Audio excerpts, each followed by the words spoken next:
Hello friends, welcome to my YouTube channel smart preparation with Ravi.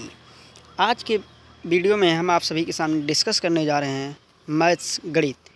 Maths का ये हम chapter शुरू कर रहे हैं नंबर सिस्टम, जो कि हमने कल ही शुरू कर दिया था। आज इसका पार्ट 2 आपके सामने लेकर आए हैं, जो कि है विभाज्यता के नियम, रूल ऑफ डिविजिबिलिटी।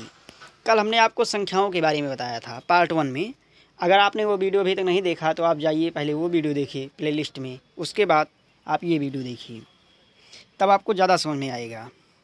और इस वीडियो में हम आपको एकदम बेसिक टू एडवांस पढ़ाने का प्रयास करेंगे। बेसिक टू एडवांस आप सीखें, मैथ के साथ खेलेंगे। अभी सीखेंगे लेकिन कुछ दिन बाद मैथ के साथ खेलेंगे, इसलिए आप वीडियो शुरू से लास्ट तक देखिएगा। और किसी भी प्रकार का कोई भी समस्या होगा तो आप कमेंट में लिखिएगा, कोई भी क्वेश्चन होगा तो आप कमेंट में लिखिएगा, हम उसको हल करने का आपको बताने का प्रयास करेंगे। ठीक सर, तो चलते हैं।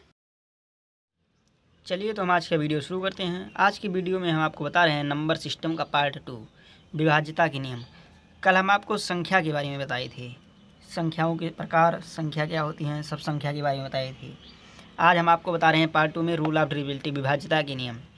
विभाज्यता के नियम इसमें जैसे 2 से विभाज्यता का नियम, 3 से, 4 से, 6 से, 11 से, 7 से, मतलब ऐसे विभाज्यता के नियम बताएंगे। और इसमें जो इम्पोर्टेंट क्वेश्चन बनते हैं अलग अलग टाइप के, वो भी हम आपके सामने आज डिस्कस करेंगे। चलिए तो वीडियो शुरू करते हैं। सबसे पहले हम आपको बताते हैं 2 से विभाज्यता के नियम। 2 से विभाज्यता के क्या नियम हैं, लिख लीजिए यहाँ कोष्टक में आप।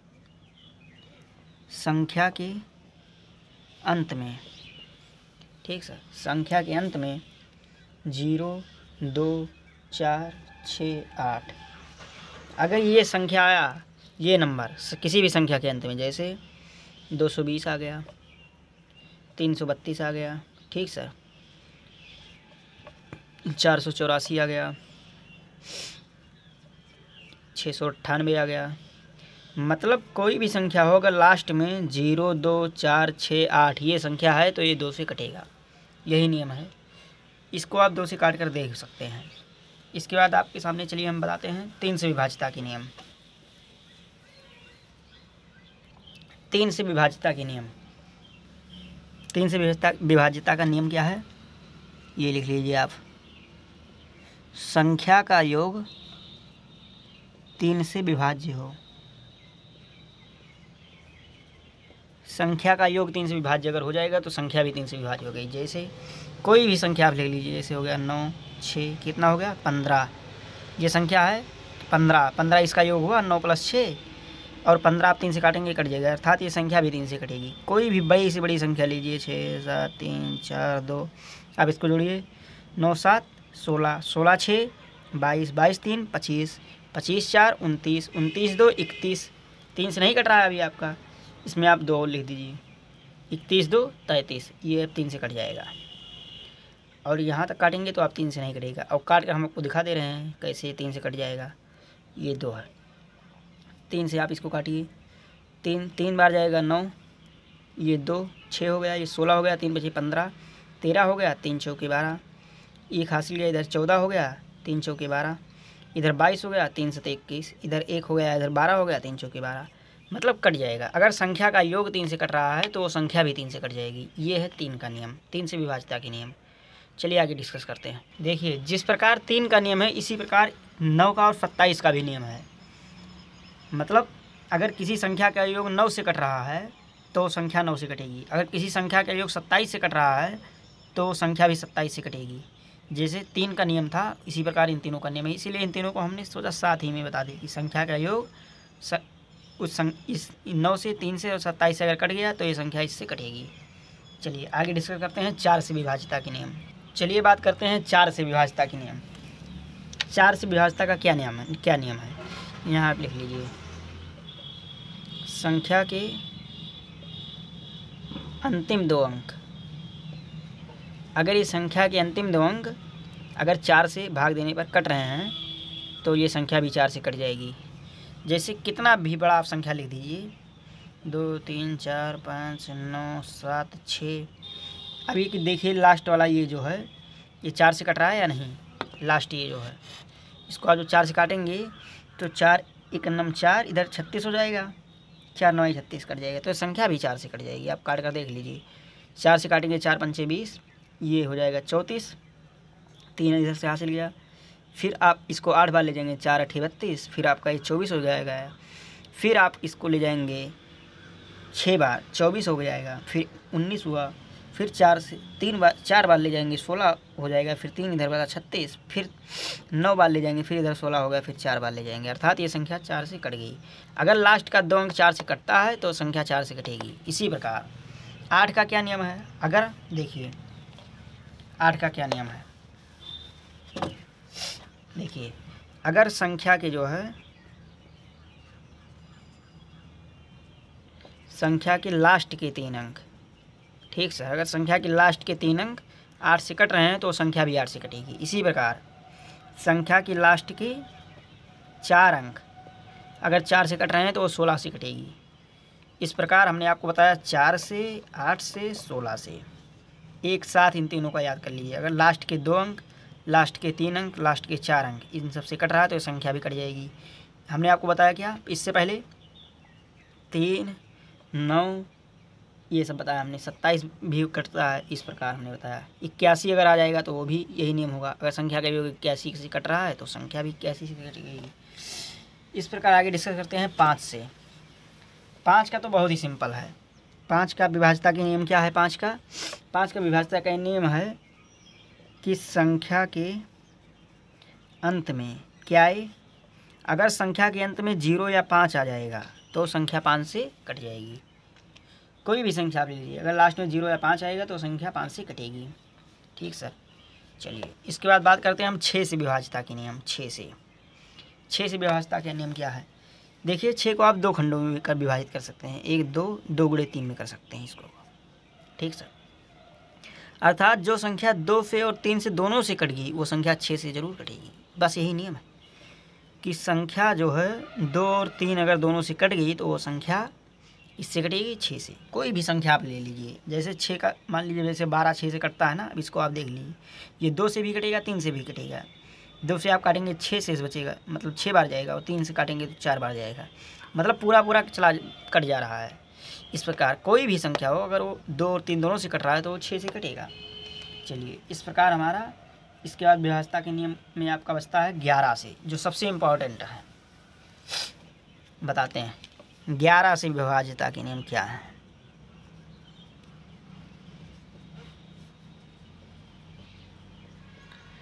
ग्यारह से विभाज्यता के नियम, ठीक सर, बात करते हैं 11 से विभाज्यता की क्या नियम है। तो 11 से विभाज्यता की ये नियम है कि संख्या के सम और विषम अंकों का योग जो है 0 है 11 से, मतलब गुणज होना चाहिए, समझ लीजिए, लिख दे रहे हैं संख्या के सम अंक, ऐसे लिख दीजिए संख्या के सम अंक, अब इधर लिख लीजिए संख्या के विषम अंक। ठीक है, इनका जो अंतर होगा दोनों का 0 या 11 से जो है गुणज होगा। अर्थात समझे नहीं, या तो आप घटाएंगे 0 आ जाएगा, ये समझिए मेन पॉइंट क्या है, या तो आप इन दोनों को घटाएंगे सम अंक और विषम अंक जोड़कर, तो या तो 0 आ जाएगा या तो 11 का कोई गुणज होगा, ये मतलब हुआ। जैसे कोई संख्या आप ले लीजिए, ये आप जानते हैं, ये संख्या देखिए, ये क्या है, ये विषम है, एक ये 3, ये भी विषम है, मतलब विषम संख्या की बात नहीं कर रहे हैं, सम और विषम स्थान की बात कर रहे हैं। पहले स्थान पर है तो मतलब विषम है, दूसरे स्थान पर मतलब सम है, तीसरे स्थान पर है मतलब विषम है, फिर चौथे स्थान पर है मतलब सम है। तो इसको जोड़े हम 4 हो गया, फिर आप इसको जोड़ते हैं, ये भी 4 हो जाएगा, दोनों का अंतर 0 हो जाएगा। तो या तो 0 हो या तो 11 का कोई गुणज हो तो संख्या 11 से कट जाएगा। ये 11 का बहुत ही इम्पॉर्टेंट रूल है, कई बार पूछा गया है एग्जाम में, तो इसको आप ध्यान से देखिए। आपको एक बार फिर से बता दे रहे हैं, ये देखिए कोई भी आपके सामने संख्या लिखा है, ठीक सर, उसके आप सम अंक और उसके आप विषम अंक, इन दोनों को पहले तो अलग अलग जोड़ लीजिए, ठीक सर। उसके बाद इन दोनों का अंतर लीजिए, अगर 0 आ जाता है दोनों का अंतर तो संख्या से 11 से कट जाएगी। और अगर 0 बाई चांस नहीं आता है, 11 आता है, 11 का कोई गुणज 22 33 44 डाडर, मतलब 11 का कोई गुणज आता है तो संख्या जो है 11 से ज़रूर कटेगी। यही 11 का विभाज्यता का नियम है। इस प्रकार हमने आपको बताया। देखिए 2 3 4 5 6 8 9 11 और ऐसे मतलब इम्पॉर्टेंट रूल हमने आपको विभाज्यता से बता दिया है। ठीक सर। इसके बाद कुछ इम्पॉर्टेंट रूल पर आते हैं हम विभाज्यता के। जैसे देखिए, जैसे एक बार एक क्वेश्चन पूछा गया कि यदि ये क्वेश्चन पूछा गया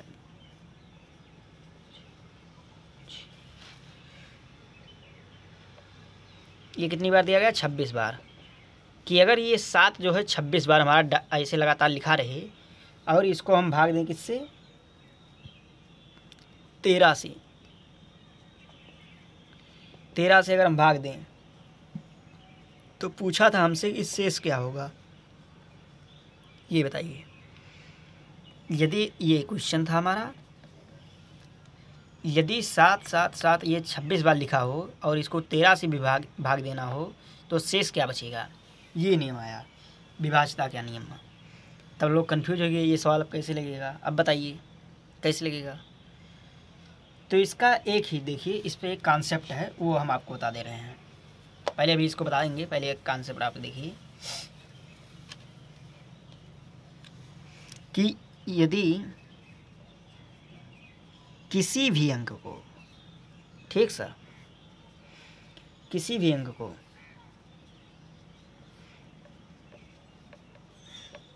छः बार एक साथ लिखकर, ठीक सर, कोई संख्या बनाई जाए,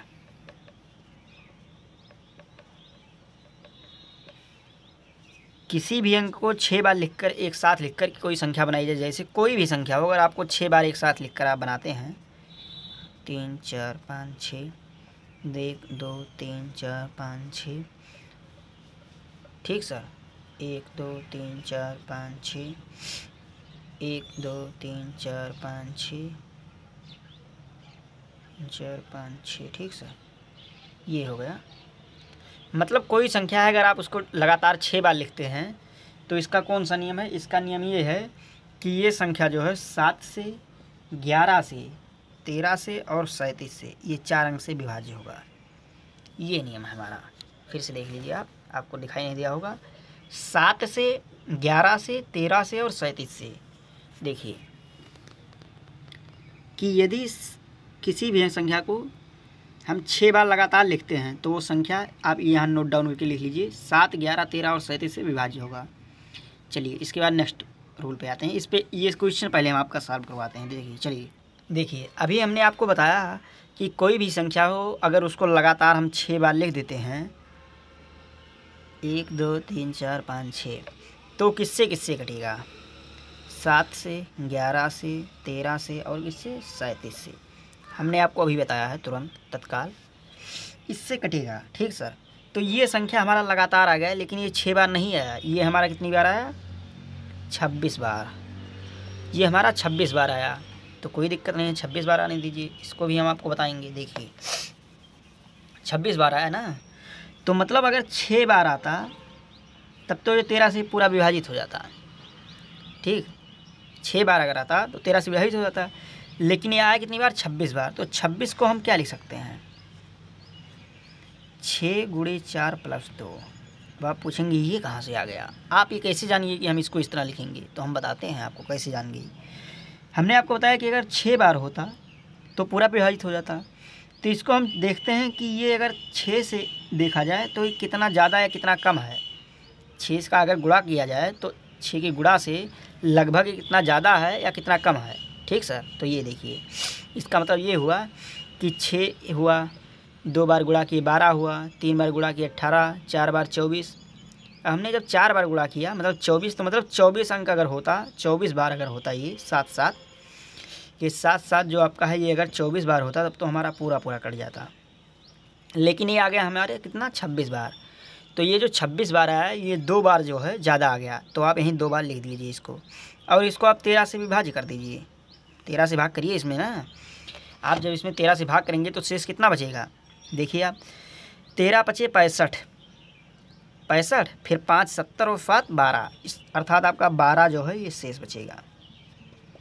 यही आपका आंसर होगा। बहुत ही आसान क्वेश्चन था, लेकिन नहीं लगा पाए थे कई लोग। हमने सोचा आपके सामने ये क्वेश्चन ज़रूर डिस्कस किया जाए।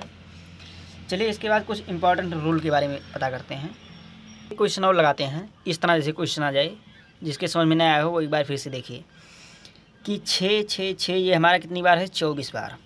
ठीक सर, 6 6 6 6 कितना है? 24 बार है, 24 टाइम्स हमारा 24 टाइम्स है ये 6 6, तो 37 से। अब जानते हैं अगर 6 बार होता तो ये 37 से पूरा कट जाता, लेकिन ये है 24 बार, तो कोई बात नहीं। आखिर 6 का हम 6 6 कितनी बार जोड़ देंगे तो 24 हो जाएगा। मतलब ये कहीं ना कहीं आपको दिख रहा है कि 24 6 का गुणज है, तो ये 24 भी अर्थात पूरा कट ही जाएगा। लेकिन एक बार आपको बता रहे हैं 3 बार जोड़िए 18 हो गया, 4 बार जोड़िए कैसे नहीं आएगा, 18 से 24 होगा। अर्थात ये 4 टर्म आप लेते जाएंगे, उसके बाद आपका पूरा विभाजित होगा। मतलब 0 इस पे भी शेष बचेगा, 0 इस पे भी, 0 इस पे, अर्थात हुआ क्या कि सब मिलाकर आपका 0 शेष बचा। ये 6 देखिए, 6 गुणे 4 24, और 24 बार है, अर्थात पूरा ये कट जाएगा, 0 शेष बचेगा। ये देखिए। इसके बाद चलते हैं आपको नेक्स्ट क्वेश्चन पर। आगे देखिए,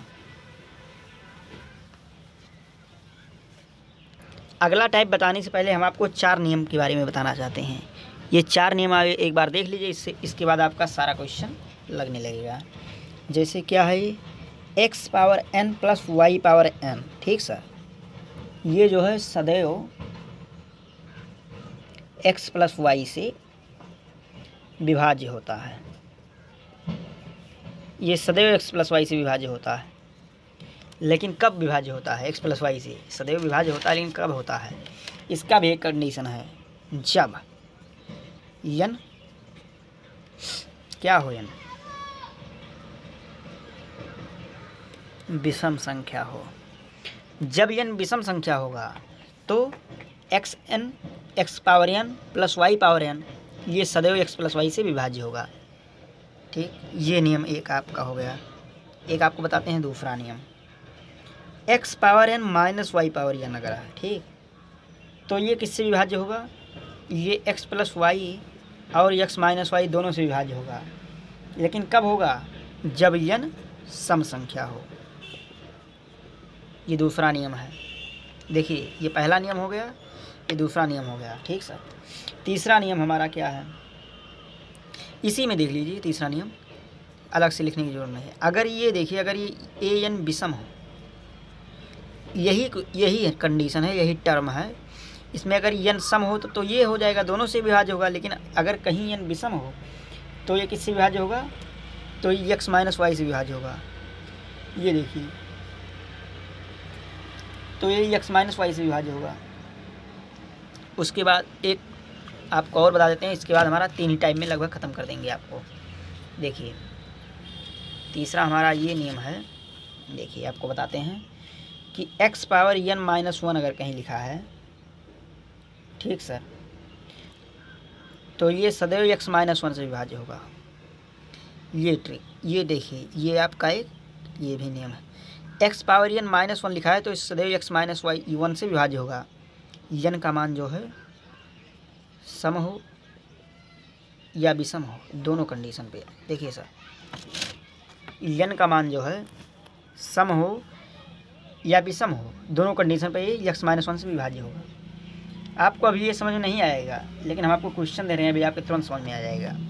जैसे आपके एक बार एक क्वेश्चन आया, देखिए क्वेश्चन आपसे ये आया कि 23 के पावर 27 ये आया प्लस 11 की पावर 27। देखिए सर, ध्यान से देखिए, ये क्वेश्चन आया और पूछा कि ये जो क्वेश्चन है, ये संख्या जो है ये किससे विभाज्य है। अब आप बताइए, ये संख्या किससे विभाज्य है? ये क्वेश्चन आपसे आया एक बार। तो जब आप ये नियम जो ऊपर हम बताए हैं, कहाँ गया ये नियम जब आपको हम बताए हैं कि n जब क्या हो, विषम संख्या हो, n विषम संख्या हो और x power n plus y power n के पद पे दिया हो। देखिए, x power n plus y power n, एक तो टर्म हमको मिल गया। और ये भी मिल गया कि ये जो 27 है ये विषम है। तो यहाँ पे हमारा कौन सा नियम लगेगा? पहला नियम। क्या कहता है पहला नियम? पहला नियम कहता है कि जब n विषम हो तो ये सदैव x प्लस वाई से विभाज्य होगा, अर्थात x प्लस वाई से भी ये विभाज्य होगा। x की जगह पर हमारा कितना है 23 और y की जगह पे 11। चलिए दोनों को ऐड करते हैं। दोनों को ऐड करेंगे तो हो जाएगा 23 प्लस 11, 4 और 2 1 3, ये आया 34। मतलब ये सदैव 34 से हमारा विभाज्य है। ठीक सर, जैसे इतना तो हमारा आंसर आ गया, 34 से विभाज्य है। लेकिन कहीं अगर ऑप्शन में 17 दे दे, 2 दे दे, 34 दे दे और आल दे दे, तो इसमें क्या होगा? इसमें आप कौन सा सही लगाएंगे? 17 दे दे, 2 दे दे, 34 दे दे, आल दे दे, तो इसमें हमारा आल सही होगा, अर्थात ये तीनों से विभाज्य होगा। जो 34 से विभाज्य आप ही सोचिए, वो इसके गुणनखंड से भी तो विभाज्य होगा। 2 हुआ, 17 हुआ, 34 हुआ, इन सब से भी, इन तीनों से विभाज्य होगा ये। इसलिए अगर 34 हो ऑप्शन है तो 34 सही है, 17 हो तो 17 सही है, 2 हो तो 2 सही है, ये तीनों से विभाज्य होगा। ये आपका क्वेश्चन देखिए एकदम आसान तरीके से लगा। अगर आप ये नियम समझेंगे तो बहुत बड़े बड़े सवाल बहुत ही आसान तरीके से लेंगे। आगे देखिए दूसरा सवाल बताते हैं आपको। देखिए एक बार हमारा ये क्वेश्चन आया। ये क्वेश्चन था कि 217 की पावर 214 माइनस 153 की पावर 214 तथा 217 की पावर 523 माइनस 153 की पावर 523 का उभयनिष्ठ गुणनखंड क्या होगा? तो हमने अभी आपको कुछ देर पहले जो नियम बताया है उसी नियम से लगेगा। जैसे देखिए, आप इसको पहले टर्म इसका निकालिए, आपका खुद भी सॉल्व हो जाएगा। आप ऐसे देखेंगे तो नहीं सॉल्व होगा। देखिए टर्म निकालिए, हमारा है x power n minus y power n। एक टर्म इसका आ गया, इसका टर्म क्या है? इसका टर्म भी यही है, x power n minus y power n। ठीक, टर्म तो दोनों को सेम हो गया है, लेकिन n में डिफरेंस है। यहाँ n क्या है? यहाँ n जो है सम है और यहाँ n जो है क्या है? विषम है। हमने आपसे बताया कि जब इस टर्म में हो और n सम हो तो ये x प्लस वाई और x माइनस वाई दोनों से विभाज्य होगा, और अगर n विषम हो तो सिर्फ x माइनस वाई से विभाज्य होगा। बस इसी नियम का हम प्रयोग कर दें इस सवाल में, बस हमारा सवाल लग गया। ये किससे घटेगा? x प्लस वाई से और x माइनस वाई से। एक बार आप 217 प्लस 153 कीजिए और एक बार क्या करिए 217 माइनस 153 कीजिए। ठीक सर, ये आपका कितना आया? 7 3 10, 1 बचा, 5 1 6 1 7 हो गया और 2 1 3, 370 होगा। ठीक, और ये क्या हुआ? 217 माइनस, ये देखिए यहाँ पहले घटा लीजिए ना, 7 से 3 जाएगा 4, 11 से 5 जाएगा 6। देखिए सर, 1 से कट गया, एक तो हमारा ये होगा। ये वाला क्वेश्चन देखिए, x माइनस वाई, यहाँ x में आपकी कितना है 217 माइनस वाई से कितना है 153, ये भी घटाएंगे हो जाएगा 64। तो यहाँ ये 64 जो है ये हमारा उभयनिष्ठ है। ठीक सर, यही हमारा आंसर हुआ। 64 जो है ये हमारा उभयनिष्ठ है।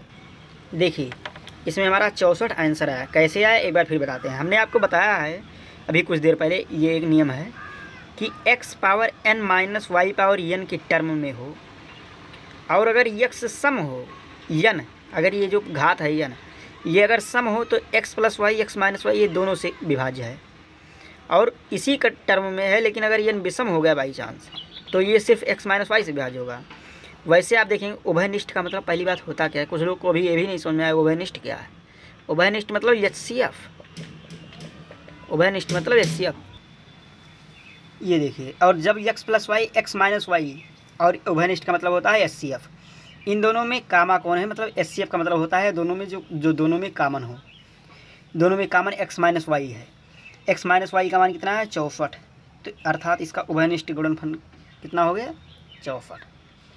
इस प्रकार आपका पार्ट 2 जो है, पार्ट 2 ये बहुत ही बेसिक टू एडवांस हमने बताया है आपको। किस तरह है? बेसिक टू एडवांस, और बहुत ही आसान तरीके से आपको बताया है। ठीक है, इस प्रकार आपका आज पार्ट 1 और 2 दोनों क्लियर होता है। कल आपको पार्ट 3 बताएंगे। चलिए, जय हिंद।